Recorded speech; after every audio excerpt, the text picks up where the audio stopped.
transmitir o senso de verdade deve ser verificado por muitos outros por um longo período de tempo, antes que possam ser aceitos. A verdade revelada normalmente necessita de revelações adicionais, porque as pessoas que ouvem tendem a interpretá-la de acordo com seus gostos pessoais.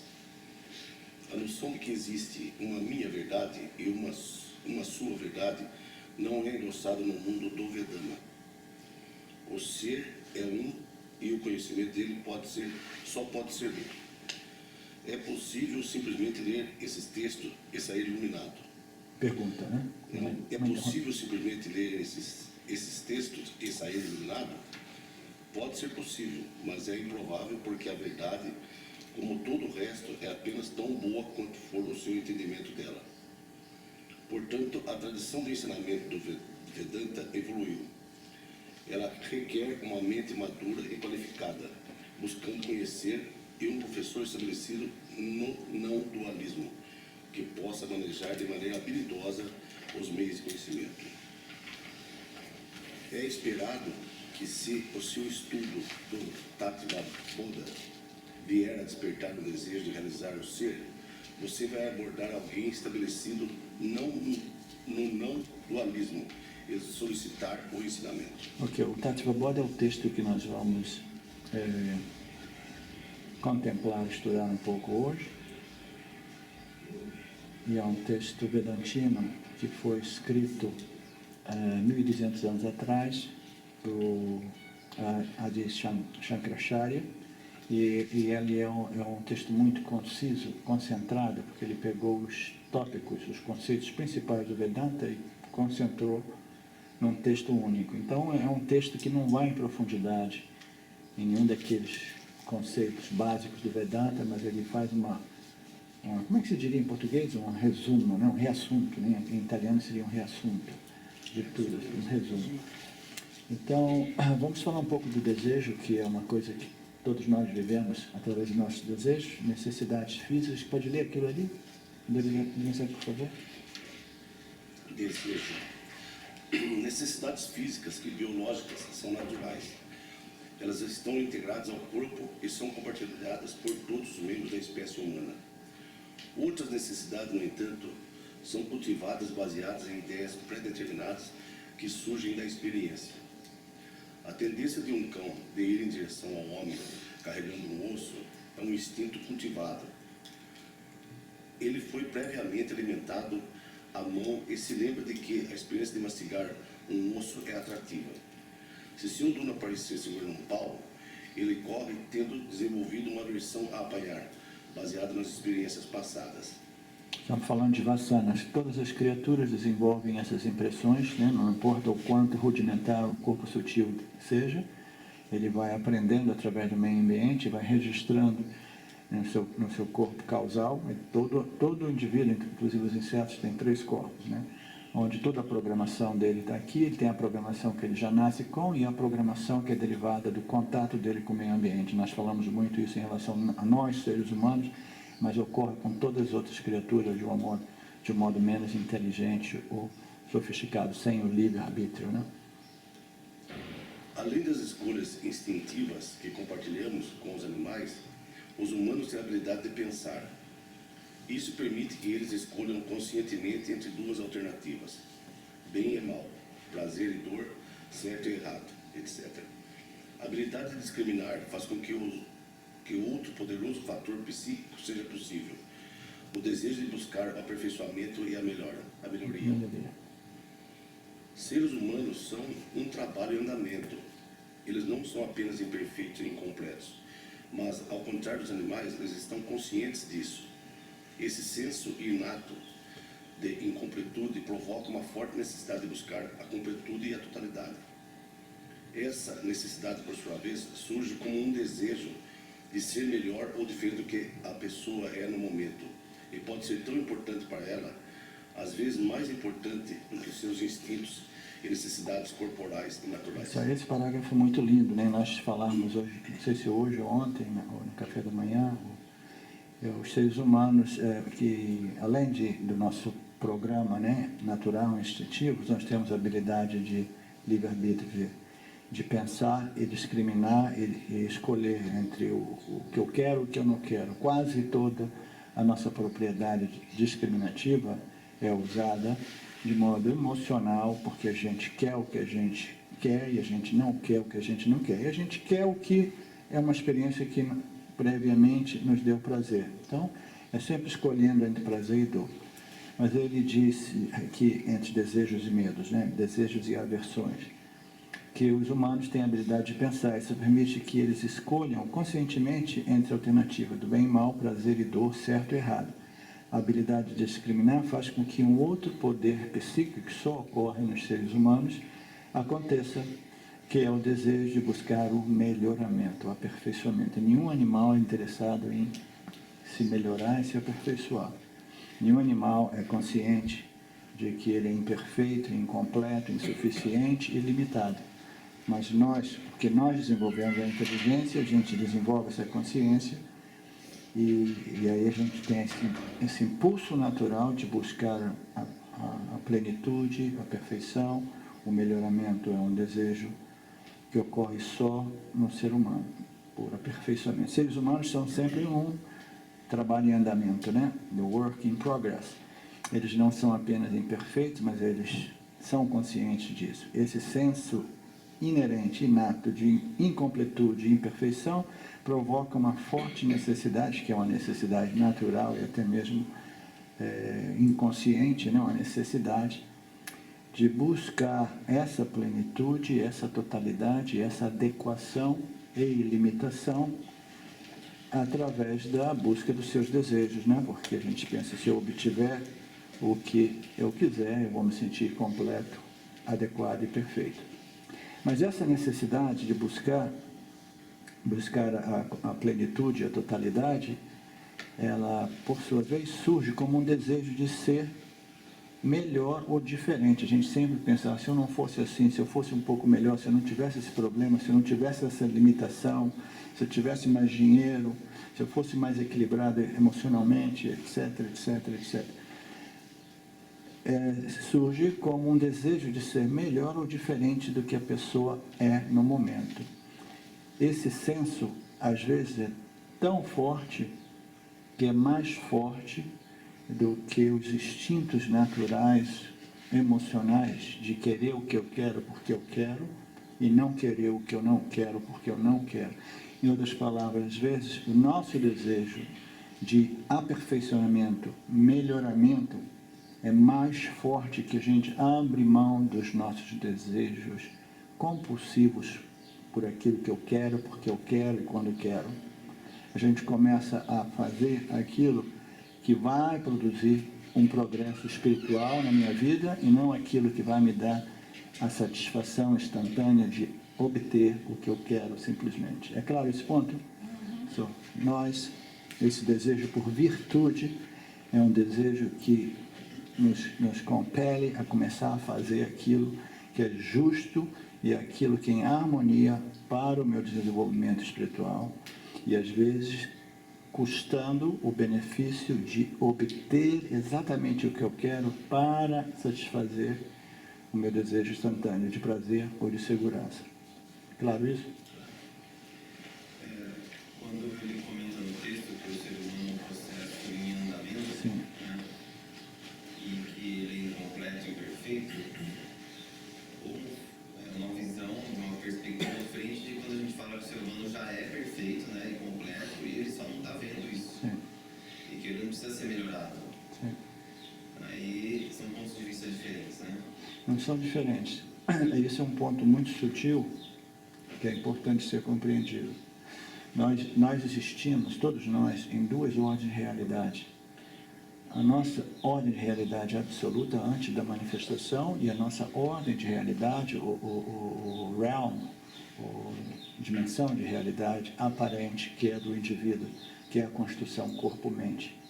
A construção corpo-mente não é permanente, é sempre modificação, e ela se modifica com o contato com o meio ambiente dela. Então, quando o Vedanta diz que você já é isso aqui, isso é uma verdade. Mas aí ele dá um passo para trás e diz, o ser humano, o Jiva, Quando a gente fala você, às vezes o Vedanta se refere você aqui e às vezes você aqui. Mas por que o ensinamento não é para você aqui? Porque você aqui, você já é livre, você não precisa de nenhum ensinamento. Entendeu, Carlinhos? Isso é importante compreender. Os ensinamentos são sempre para o indivíduo que ainda precisa do conhecimento para neutralizar a ignorância do ser.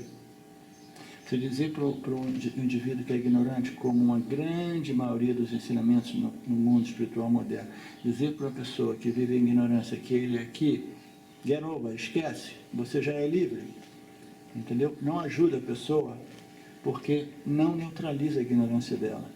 Para neutralizar a ignorância, você precisa de uma metodologia de ensino completa, extensiva, que gradualmente vai neutralizar e cancelar a ignorância do indivíduo, de modo que ele realiza diretamente, não simplesmente mentalmente, intelectualmente, ele realiza o fato que ele é isso.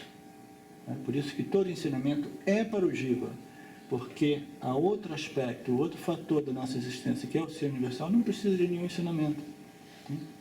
Ficou claro? Ficou um pouco mais claro, Carlinhos? Ok. A ironia do desejo e da ação. O senso comum de observação demonstra que as tentativas de satisfazer desejos não removem permanentemente os desejos. Ao contrário, quanto mais o indivíduo satisfaz seus desejos, mais desejos surgem. Apesar das noções românticas promovidas pela cultura a respeito de sua atratividade, o desejo é um grande problema para os seres humanos. É um estado mental desconfortável e frequentemente doloroso, que continuamente grita para ser removido. Esse é um ponto interessante, né? Todos nós somos movidos pelo desejo, porque todos nós, diferentemente das outras criaturas, a gente se sente limitado, incompleto e inadequado. Então a gente quer resolver esse problema. O nosso impulso natural é de correr atrás dos nossos objetos de desejo, porque quando a gente obtém o desejo, a gente tem uma sensação de plenitude e adequação. A gente se sente relaxado, tranquilo, em paz. Obtive o que eu quis. Aí ele está dizendo aqui, apesar das noções errôneas promovidas pela cultura a respeito da atratividade dos desejos, o desejo é um grande problema para os seres humanos. É um estado mental desconfortável. Desejo é sinônimo de estresse, de agitação, de ansiedade, de aflição. É um estado mental desconfortável, frequentemente doloroso e continuamente grita para ser removido. Então, quando a gente corre atrás do desejo, a gente pensa que eu estou correndo atrás de um objeto, ou de uma pessoa, ou de uma situação, porque eu quero isso. Na verdade, a gente corre porque a gente quer remover o desejo, mas a gente não compreende esses mecanismos, porque é o desejo que produz a agitação e o desconforto. Quando você não tem desejo, e por isso que a única solução do drama humano é descobrir quem você é. Quando você descobre quem você descobre que você já é ilimitado e completo, você já não corre atrás de objetos de desejo, você já não precisa de nada. O que acontece com a sua mente, Nietzsche? Sua mente fica satírica, porque o que cria agitação, excesso de raja na sua mente, são os desejos. E os desejos são derivados da sua ignorância de quem você é. A única solução é descobrir quem você é. Quando você descobre quem você é, sua mente naturalmente fica satírica, você naturalmente vira um karma yogi, significando dizer, você não faz coisas quebrando as regras do jogo porque você quer o que você quer, porque você não corre atrás de nada em particular, porque você já sabe quem você é, e você respeita o Dharma Filter, você não vai fazer nenhuma ação que seja fundamentalmente egoísta para o seu próprio interesse. Então você vai criar bom karmas, etc. A única solução é descobrirmos quem nós somos. E naturalmente, para descobrirmos quem nós somos, é uma ciência como qualquer outra, né? Eu estava falando um pouco antes aqui, tem pessoas que querem, eu quero ser um médico, eu quero estudar, eu quero me formar e quero ser um médico. Aí você, então você vai ter que fazer 5 anos ou 6 de universidade, depois 2 ou 3 anos de estágio, vai ter que passar por todo esse processo, talvez por 8, 10 anos, depois você vai ser um doutor. Não, eu quero ser um médico, mas não quero aprendizagem, ou aprendizado, ensinamento. Não quero esse processo. Entendeu? Eu quero o grau superior, mas não quero passar por esse processo. Então, do mesmo modo, para que a gente cancele a nossa ignorância, de tal modo que o nosso ser seja revelado, existe uma ciência, que é a ciência mais sofisticada, mais eficiente, que se chama os Vedas, o Vedanta, que é uma ciência posta que vai naturalmente, gradualmente, neutralizar, cancelar a nossa ignorância. Mas requer aplicação, dedicação, estudo, e contemplação e meditação sobre ela. Então, nada cai do céu assim. E a gente vive em sociedades que são habituadas com esse sentido de gratificação instantânea, né? A gente, eu quero porque eu quero, e quando eu quero, né? Mas na América isso é a coisa mais predominante. E quando o desejo é bom? Por exemplo, desejo... Pasteur, Oswaldo Cruz, os grandes descobridores. E quando o desejo é bom? Quando o desejo é bom, não existe nenhum problema. Existe... Ele vem de cima? De que etapa que vem o desejo de descoberta, de... Sim, o desejo, por exemplo... o desejo por moksha é o desejo mais nobre que existe. O desejo por descobrir quem você é. Ele é muito superior ao desejo em ajudar os outros e ajudar a humanidade. Entendeu? O desejo de liberar, descobrir a verdade. No Gita, o Krishna fala, num certo momento, dos tipos de devotos. Ele fala, e o devoto que sabe quem ele é, e sabe que eu e ele somos os mesmos, são os meus devotos mais amados. Entendeu? Então, o desejo de ajudar os outros é um desejo de virtude. Eu quero ser virtuoso. De repente, o cara se sente conflitado, tem culpas, etc, etc. Então, ele tem esse desejo pelo ajudar o outro. E, de repente, vai melhorar a conta kármica dele. Entendeu? Mas, ainda assim, não é aquele motivo. Mas ele faz sempre por interesse próprio.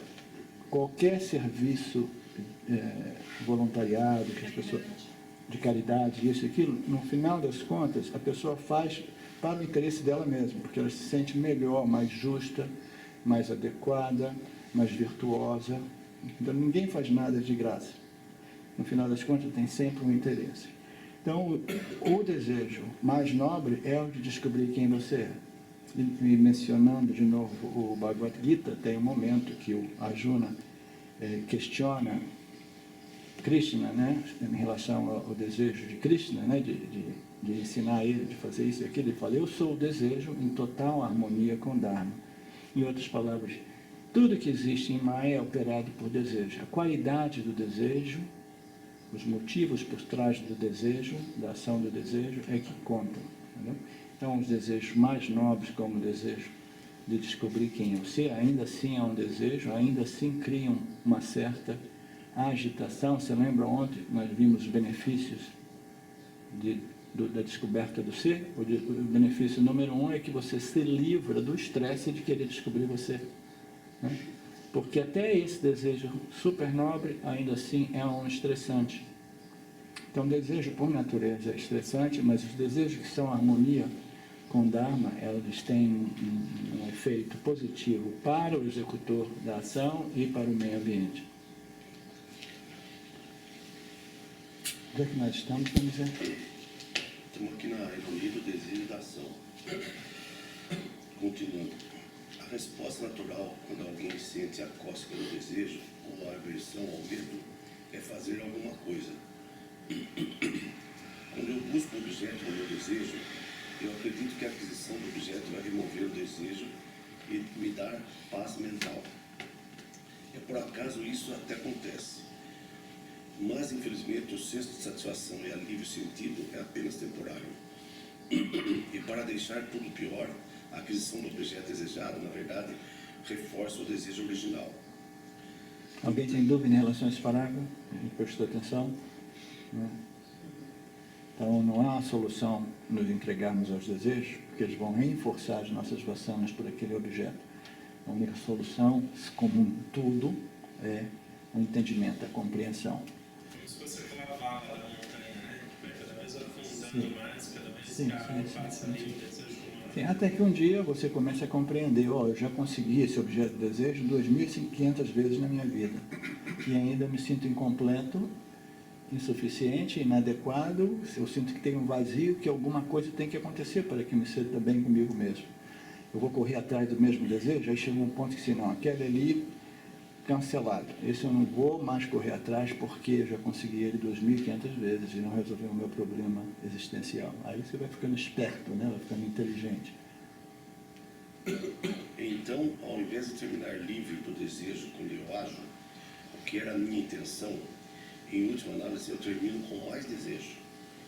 Outra maneira de formular esse problema é dizer que seres humanos são motivados continuamente a remover um senso de limitação inato, mas antinatural. Isso é bonito, né? A nossa natureza, a nossa essência é ilimitação pura.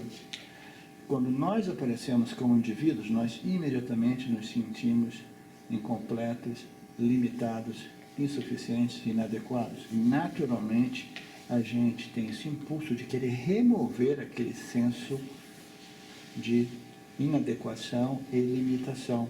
Porque, na verdade, a nossa essência, a nossa natureza é pura ilimitação.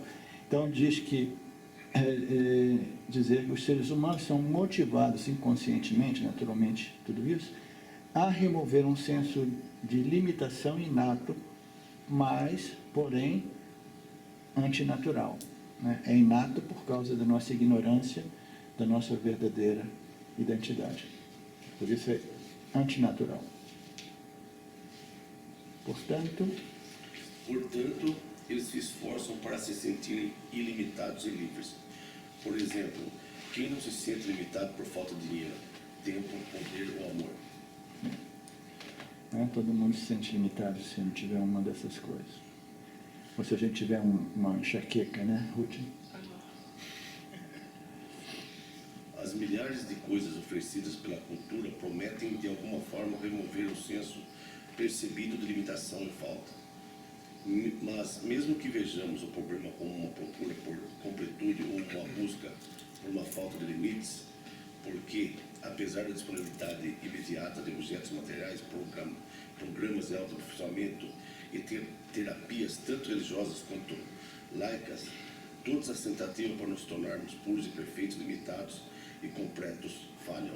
Ele está perguntando, né, se mesmo com esse problema, todo mundo procurando tudo isso através de objetos, através de busca pelo aperfeiçoamento, através de todos os tipos de terapias e religiosas, quanto laicas. O que significa laicas? Laicas é não religiosas. Todas as tentativas de nos tornarmos puros, perfeitos, ilimitados e adequados sempre falham, né? Ele está perguntando por quê. Aí ele fala de causa e efeito. Então, esses são textos. Isso aqui são, a gente pode considerar textos, são comentários sobre o texto de Adi Shankara, e são comentários escritos pelo meu guru James Watt, o nosso guru, né? Nosso guru. Causa e efeito. O desejo de ser completo só pode ser satisfeito se for possível alcançar a completude. Infelizmente, a completude não pode ser alcançada por causa da lei de causa e efeito. Completude, não limitação, perfeição só poderiam ser alcançadas se fosse possível fazer um esforço que trouxesse um resultado ilimitado. Mas ações que são sempre desempenhadas por entidades finitas produzem apenas resultados limitados.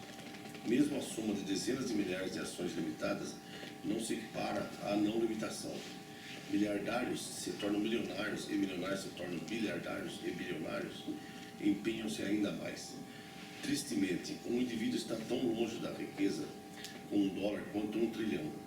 No caso do estado de êxtase ilimitado, 10 mil momentos de satisfação emocional são exatamente o mesmo que um momento. Mesmo na esfera do conhecimento, quanto mais alguém sabe, mais se torna consciente do que é desconhecido, apesar de seu grande conhecimento matemático. Einstein era ignorante de muitas outras coisas. Essa é boa. Vai ser boa, né? O que fazer? Compreendo as limitações da ação. Compreendendo. O que fazer? Compreendendo as limitações da ação, alguns concluem que o caminho para a completude é afrouxar, desistir ou não fazer nada. Mas é impossível não agir. Mesmo não fazer certas atividades produz consequências. Por exemplo, eu não pago meus impostos e termino encrencado. Se eu não escovo meus dentes, eles apodrecem e caem. Além disso, todas as atividades movidas pelo desejo Não fazer não reduz o desejo. Portanto, uma pessoa que não está perseguindo os seus desejos é tão desconectada emocionalmente quanto alguém que está. Então, isso é um tema interessante, porque no mundo espiritual, eu estava compartilhando com vocês, acho que na sexta-feira, eu tive 2 momentos de impulso grande de abandonar a busca.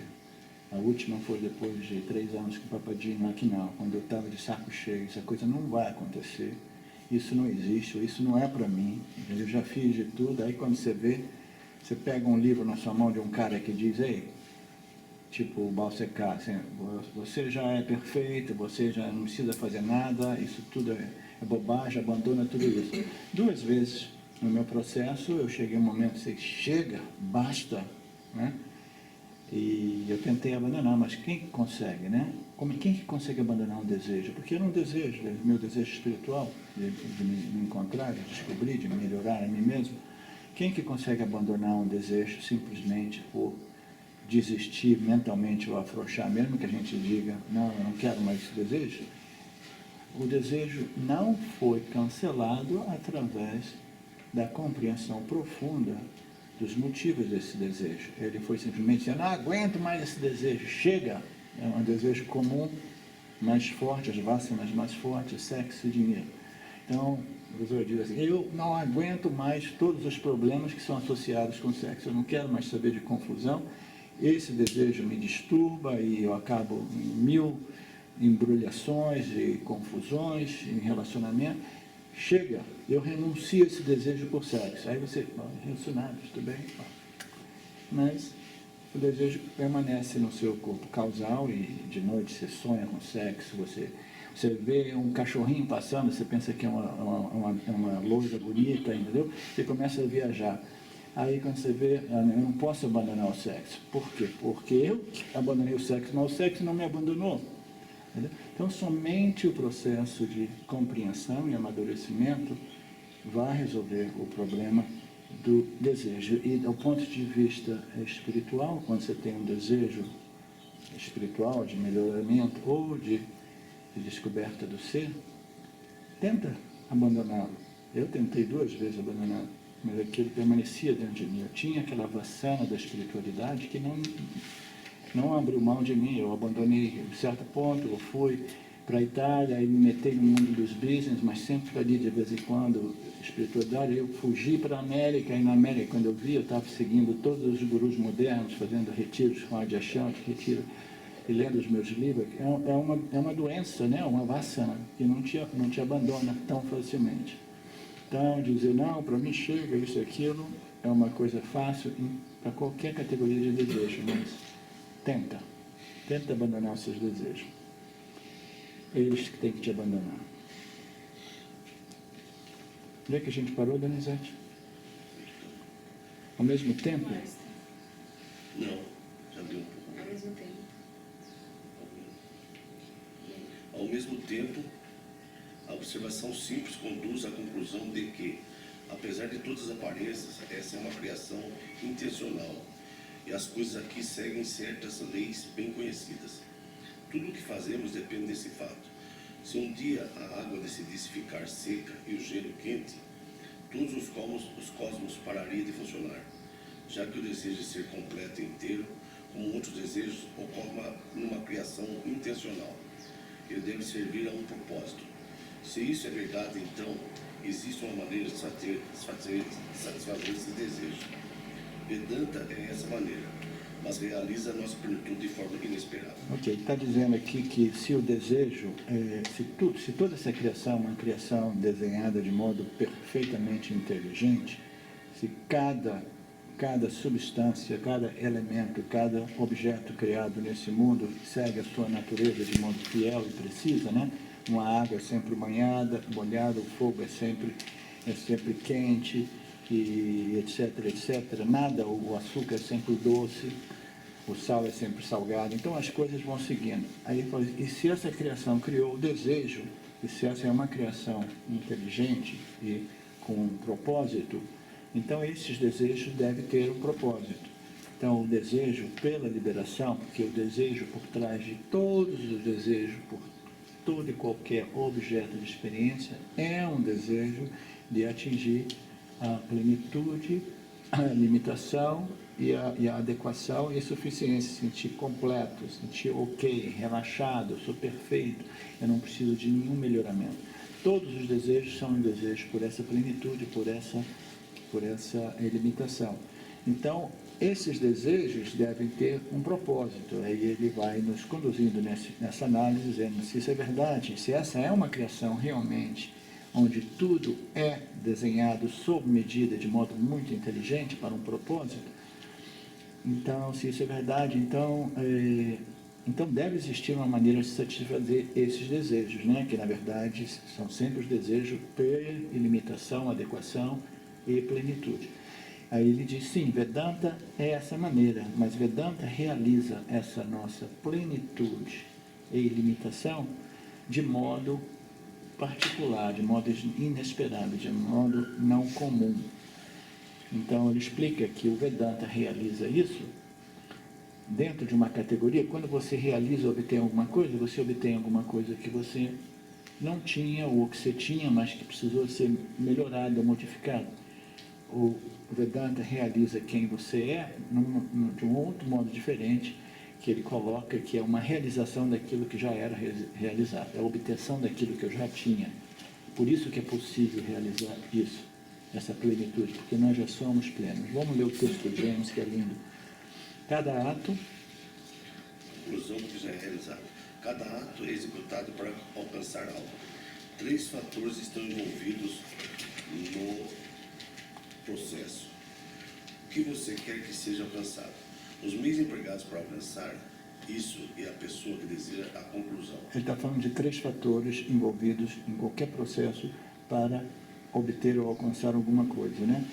O que você quer, que é o objetivo, os meios que você vai utilizar para alcançar isso, se você quer passar no exame, né? Você falou, quais são os meios? Muitos estudos, né? Ouvi dizer que 2, 3, 4 anos de estudo para os meios, né? O estudo, a preparação e a pessoa. Então, você tem o objeto do meu desejo, a pessoa que é o desejo e o meio, o veículo que vai me permitir a obtenção desse desejo. Através de esforços oportunos e adequados, qualquer coisa que não tenha sido alcançada pode ser alcançada. No entanto, nenhum esforço ou ação são requeridos para alcançar aquilo que já foi alcançado. Certo dia, um homem pediu a Deus para dar a ele uma cabeça sobre seus ombros, e o Senhor ficou desconcertado. Eu posso ser onipotente, mas não posso satisfazer o seu pedido, ele disse.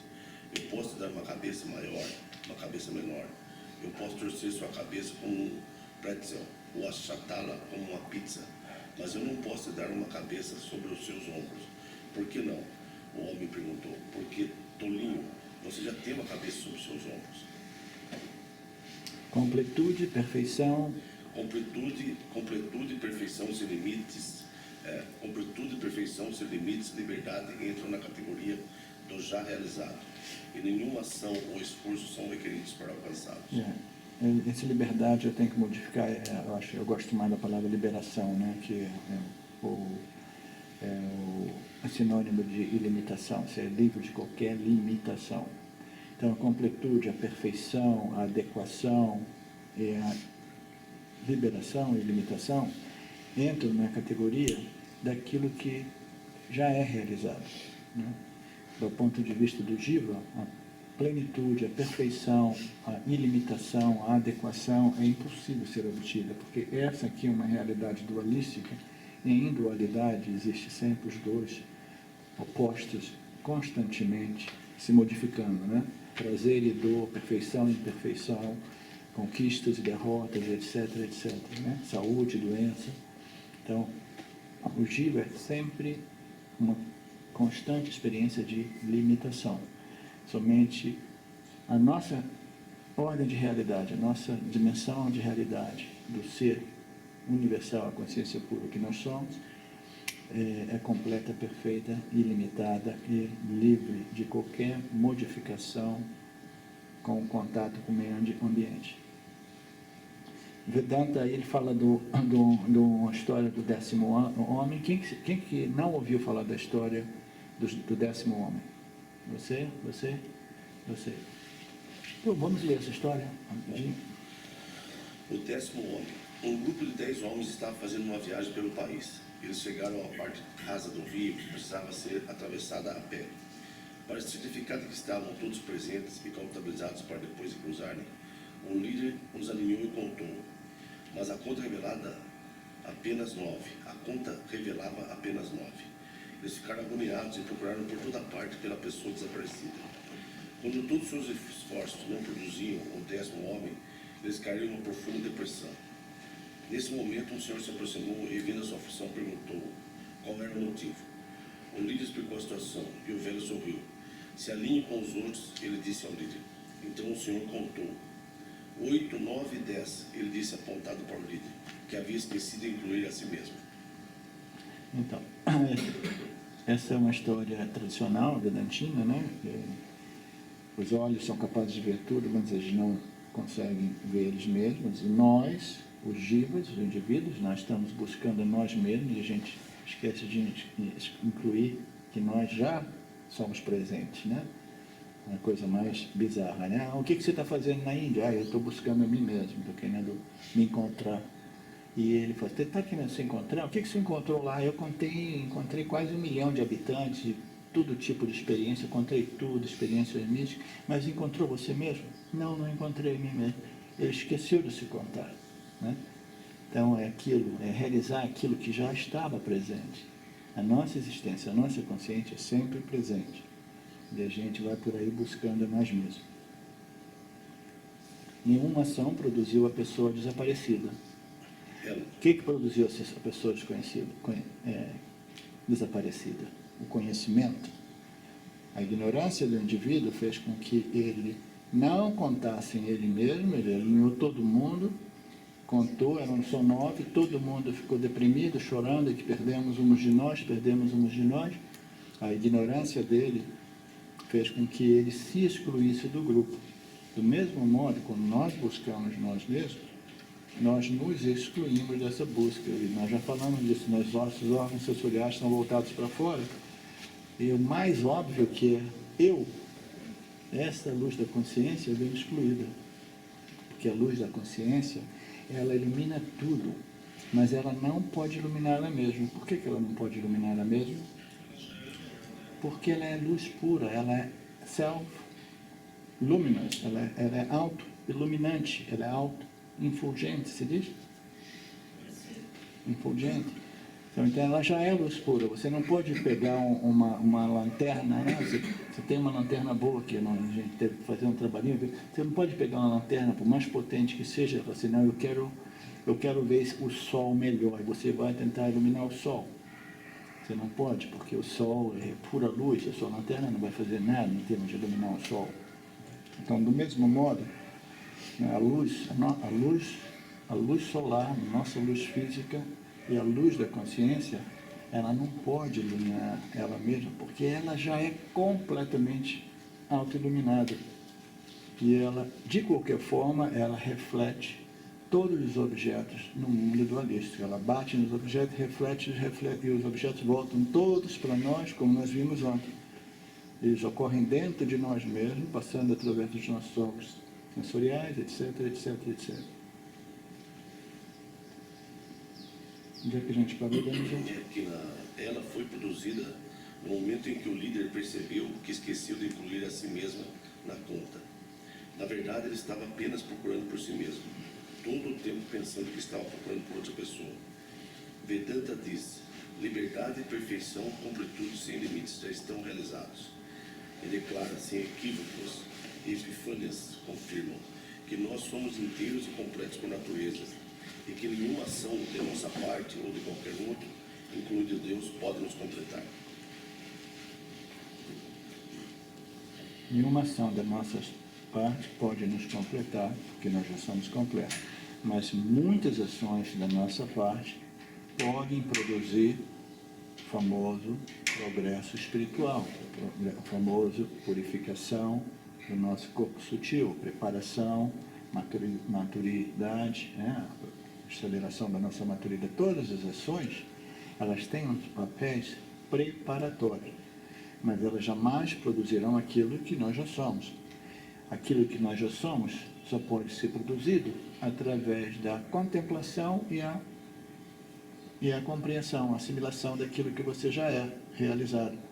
Mas para que essa contemplação e assimilação ocorra, a mente deve estar livre de excesso de extrovertimento, excesso de rajas, excesso de estresse, de agitação. Então, as ações que produzem, que cultivam uma mente calma e um coração tranquilo são fundamentais para o autoconhecimento. O Vedanta não tem nenhum problema com o mundo da yoga, o mundo das ações. Entendeu? O Vedanta simplesmente diz, a yoga é um modo indireto de descobrir quem você é. E a compreensão é um modo direto. É indireto por quê? Porque sem a yoga, você não vai ter um instrumento necessário para compreender quem você é. Então, é um meio de conhecimento indireto. Porque ele prepara você de modo que depois dessa plataforma você possa contemplar e assimilar quem você é. Então, a yoga e o conhecimento direto do Vedanta são todos veículos de conhecimentos, um é direto e um indireto. O único problema que o Vedanta tem com tudo isso é por causa do mal entendido do mundo espiritual, que as pessoas fazem ações pensando que possam obter a realização da plenitude deles. Nenhuma ação vai produzir, porque você já é pleno, cheio, completo, adequado, suficiente, perfeito e ilimitado. Você já é. Então, o único problema que o Vedanta tem com o mundo da yoga é que eles vendem a ação que serve como uma preparação, como se uma ação pudesse produzir aquilo que já é presente, mas precisa ser realizado. Para que a realização ocorra, a yoga é fundamental como preparação. Sim. Vendo, como você comentou, das duas ordens de Realidade. o yoga e outras ferramentas de ação trabalham diretamente na realidade do jhana, Do Jiva. do jiva. Sim. Enquanto que o Vedanta ele aponta para a realidade do absoluto, porque é como se o jiva já tivesse trabalhado numa mente satívica para obter a percepção do absoluto. Naturalmente. É por isso que o Vedanta é uma espiritualidade, por isso que o Vedanta é a fase finalzinha dos Vedas. E por isso que os grupos de Vedantas são muito pequenos. É raríssimo encontrar estudantes de Vedantas. Esse trabalho que eu faço natural, né, que aconteceu espontaneamente de compartilhar o Vedanta, eu sou consciente, é simplesmente sementinhas de Vedanta que eu vou plantando, que são importantes. Um dia elas começam a germinar, quando for o solo estiver em condições climáticas justas, a condição do tempo, etc., a condição, o período da vida da pessoa, porque o caminho espiritual vai assim, ó, vai cheio de zigue-zagues, entendeu? Eu, no meu processo de vida espiritual de 30 e tantos anos, teve um período que eu quase virei um alcoólatra. Vai compreender uma dessa, né? Um cara que tinha arriscado tudo, viu isso aqui, de repente já chega na América e virou importador, distribuidor de vinhos italianos, tudo vinhos ótimos. Eu tinha uma baçaninha de ficar bêbado quando eu era adolescente, aquela baçaninha começou a voltar, aí eu podia ter ficado um alcoólatra. Aí a coisa vira de novo. Então, o processo nosso, entendeu? É cheio de zigue-zagues. Mas isso para dizer em relação ao que você estava falando, o que você estava dizendo mesmo? Porque no texto, ele Sim. tinha falado que era o homem é imperfeito. Agora ele está falando que é perfeito, Sim. limitado, tudo. Sim. Então, eu estou entendendo que ele está falando da ordem do absoluto. Sim. Então, no mesmo texto, ele percorre as duas ordens. Exatamente. É porque nós, como consciência, nós somos a consciência universal aparecendo como um indivíduo. O indivíduo, ele permanece sempre limitado. O exemplo mais claro de limitação é o fato de que o nosso corpo físico ele vive por 80, 90, 100 anos, raramente passa dos 6 anos. Não existe nada mais limitante do que saber que um dia eu não vou existir mais. Né? Todo mundo gostaria de viver um pouco mais, porque a vida, né, de modo geral, é uma oportunidade muito, muito linda. Né? Então, o jiva é sempre limitado. mas ele é limitado porque ele pensa que ele é um indivíduo. Então o Vedanta, ele vai falar você, se referindo a isso, e de vez em quando ele vai falar você, se referindo a isso. Você vai ter que compreender o contexto para saber, para entender se ele se refere a você aqui ou você aqui. Você vê que o Om, que é um símbolo do ser, ele aparece dentro do indivíduo. Não é à toa que ele está aqui. Ele está aqui porque isso aqui está em tudo, e principalmente nos divas, que têm um intelecto sofisticado, capaz de refletir para ele mesmo a sua existência como consciência absoluta. Sim, Ruth? A galera estava comentando exatamente isso hoje com a Nilce, sobre pegar um livro e ler pelo próprio conhecimento do Jiva. A diferença que existe quando você está em frente de alguém que já fez essa passagem. Sim, o Vedanta diz que as escrituras elas precisam ser ensinadas, e é muito simples, porque quando a gente lê um livro, a gente lê segundo o nosso programa, segundo os nossos preconceitos, as nossas ideias espirituais, a nossa caixinha do nosso condicionamento. E a gente, às vezes, a gente vai até em guerra com a outra nação por causa das nossas crenças, né? A gente vai em guerra com o nosso vizinho, com o nosso irmão, com o nosso pai, porque não, as minhas crenças é o que eu sou e eu vou lutar por elas. Então, quando a gente lê um livro espiritual, cujo objetivo é remover a ignorância do jiva, do indivíduo, o indivíduo, se ele tenta o autodidatismo, que raramente funciona, se ele procura o autodidatismo, ele vai filtrar todos os ensinamentos segundo o seu condicionamento, o seu programa, e ele vai excluir tudo aquilo que não se encaixa no seu programa, sem dizer que a verdade e uma experiência reveladora é tão boa quanto a nossa interpretação da verdade. Nós lemos um pouco antes isso, né? Ela é tão positiva quanto a nossa interpretação. Então, o modo que a gente vai interpretar, o que a gente utiliza para interpretar um texto? A gente utiliza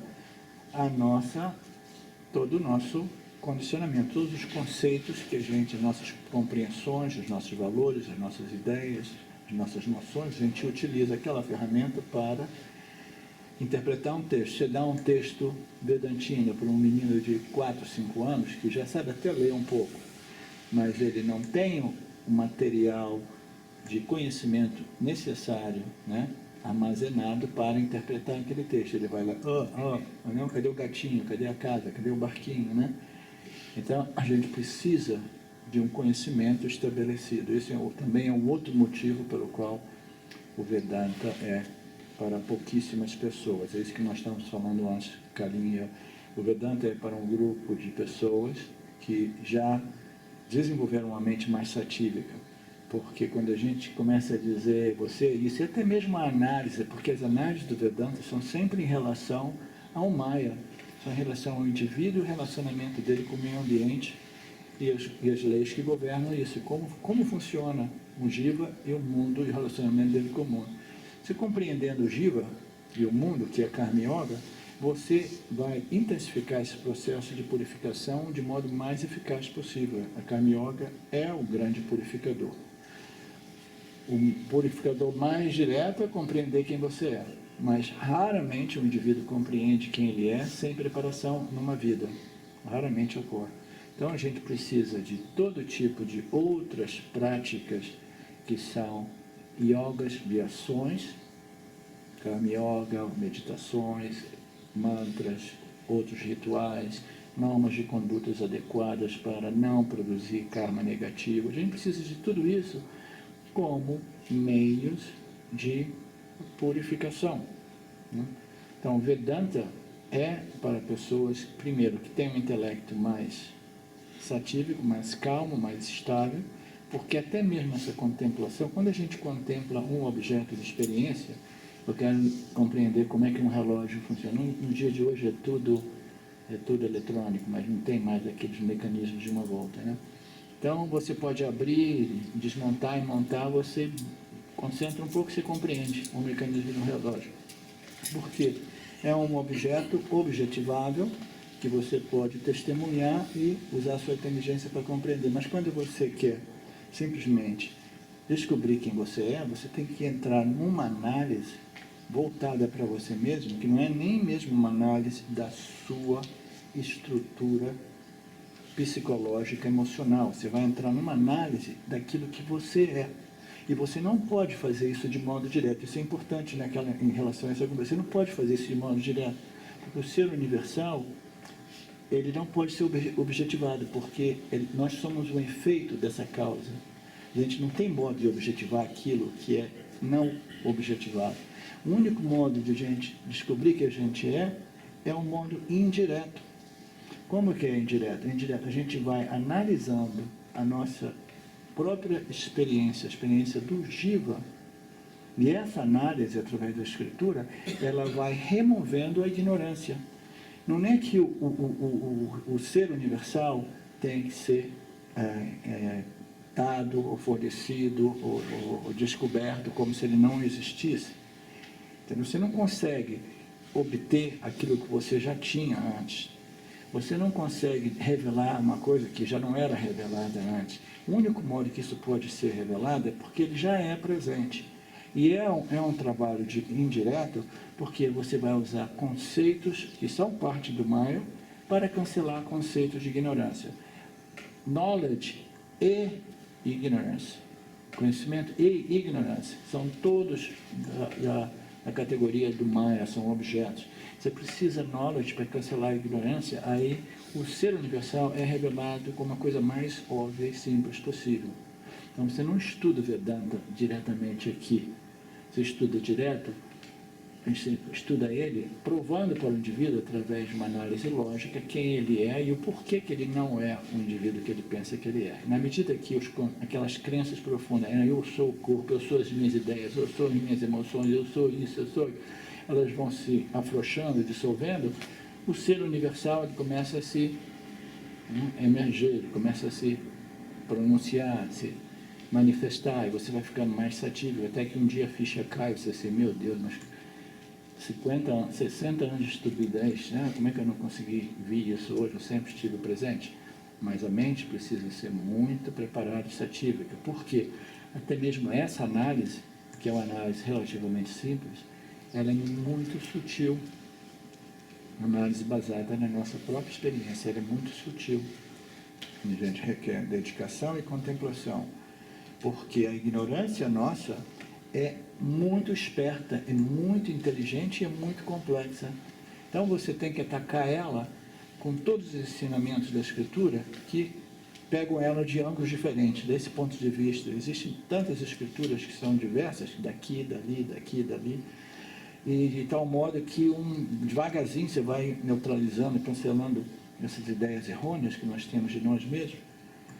Mas é como se a gente estivesse tirando toda a sujeira. Imagina uma escultura maravilhosa que ficou abandonada, né, no subsolo do oceano ou de escavações arqueológicas. Quando eles chegam, eles têm que tirar todas as sujeiras que se grudaram, etc.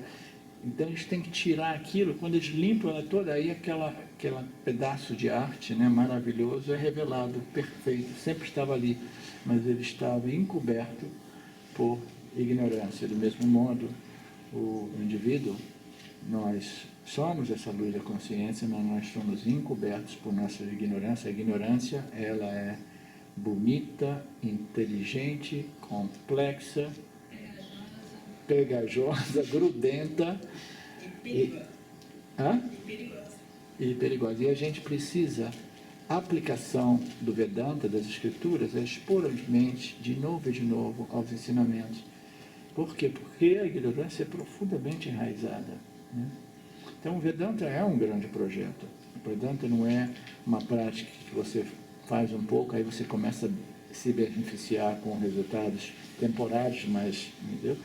Você sabe que a gente se beneficia. Toda vez que a gente faz um grupo de um final de semana, né, se nós formos dedicados a esse estudo mesmo, você sai muito mais leve, isso, aquilo, porque quando a gente se une para contemplar, meditar, exaltar aquilo que a gente é, todo mundo sai muito mais satívico. Quando você está satívico, você sente mais paz, mais amor, mais serenidade, mais tranquilidade, mais clareza, etc, etc. Mas como a ignorância é persistente, grudenta, complexa, etc., a gente tem que ficar atacando ela com ensinamentos que dá perspectivas diferentes, entendeu? E aí um aqui, outro ali, vai clicando, quando você vai vendo, você, uau, uau, uau, uau, uau, uau. Não é assim, Marcelo? Hã? Marcelo, ele tem... Quantos anos que você está com o Vedanta? Vedanta, acho que 1 ano e meio. Um ano e meio. Mas ele teve a possibilidade e a vontade, ele pegou o avião, bum, foi para a Índia, passou lá umas 3 semanas com o James, depois voou para a Europa e passou outros 10 dias com o James ali. Então, a gente vai fazendo isso sabendo que não existe uma fórmula mágica, aquela coisa de gratificação instantânea. Ela existe quando você entra no McDonald's e você não precisa esperar nem 1 minuto para ser servido, né? Aí você come aquela coisa, nhame, gostosa, sem nenhum poder nutritivo, né? Que vai daqui a pouco você está com fome de novo e você vai ter azia, má digestão, isso aqui, mas você tem uma gratificação instantânea. Vedanta não é um projeto de vida e por isso que pouquíssimas pessoas se interessam pelo Vedanta, porque requer dedicação, aplicação, estudo, contemplação e paciência, Dona Ruth.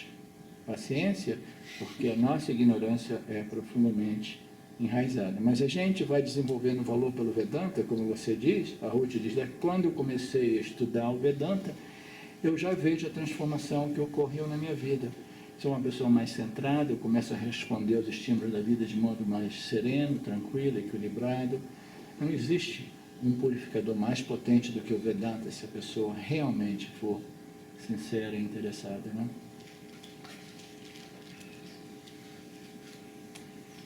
O ensinamento, o professor e o ensino. Se eu acredito que a completude que eu busco vai ser encontrada em outra coisa que não eu mesmo, uma experiência permanente de iluminação, por exemplo, eu sou incapaz de perceber minha perfeição inata, porque a totalidade e a completude residem apenas no meu ser, não em uma experiência específica. Portanto, esse fato precisa ser conhecido por mim. Acontece o conhecimento de que eu, inteiro e completo, tenho estado conosco desde que os seres humanos estão na Terra. Os ensinamentos que removem a ignorância do ser evoluíram a partir de tentativas bem-sucedidas de seres autorrealizados, para revelar isso e compreender a antiga tradição do ensinamento do Vedanta, o meio de conhecimento do ser. Vedanta também inclui as escrituras do Yoga, que são essenciais para atingir o estado mental apropriado para receber o conhecimento. Um professor de Vedanta é alguém que tomou conhecimento de sua natureza limitada e pode habilmente revelar o ser ao desdobrar o verdadeiro significado dos ensinamentos. Frequentemente acredita-se que uma epifânia ou uma transmissão energética de um mestre espiritual vão resultar na realização do ser, mas isso não é verdade, a não ser nas situações extremamente raras, onde o conhecimento e ou sua consciência limitada surge durante a experiência e mantém-se de forma permanente na mente quando a experiência termina, destruindo todos os pensamentos subsequentes de limitação. O assim chamado mundo espiritual consiste de um pouco mais de centenas de milhares de pessoas que desfrutaram da experiência de sentir-se ilimitados e completos, mas não persistem em ver a si mesmos como criaturas carentes e ilimitadas. Portanto, alguém que busca o conhecimento do ser precisa estar preparado. A preparação consiste essencialmente em adquirir uma mente imune à atração, ao medo e ao desejo, uma mente na qual o ser possa ser claramente apreendido e que possa reter o conhecimento. Eu sou o ser. Portanto, alguém que busca o conhecimento do ser precisa estar preparado. Eu tinha que ouvir isso, né? A preparação consiste essencialmente em adquirir uma mente, cultivar e desenvolver uma mente satívica. O que é uma mente satívica? É uma mente imune a todos os nossos desejos e aversões. Os nossos desejos e aversões é que agitam a nossa mente. É a mesma energia. A aversão é um desejo negativo e o desejo é uma aversão positiva, entendeu?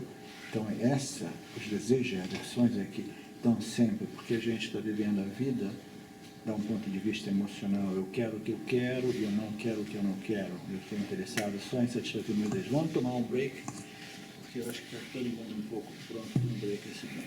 Então, o conhecimento.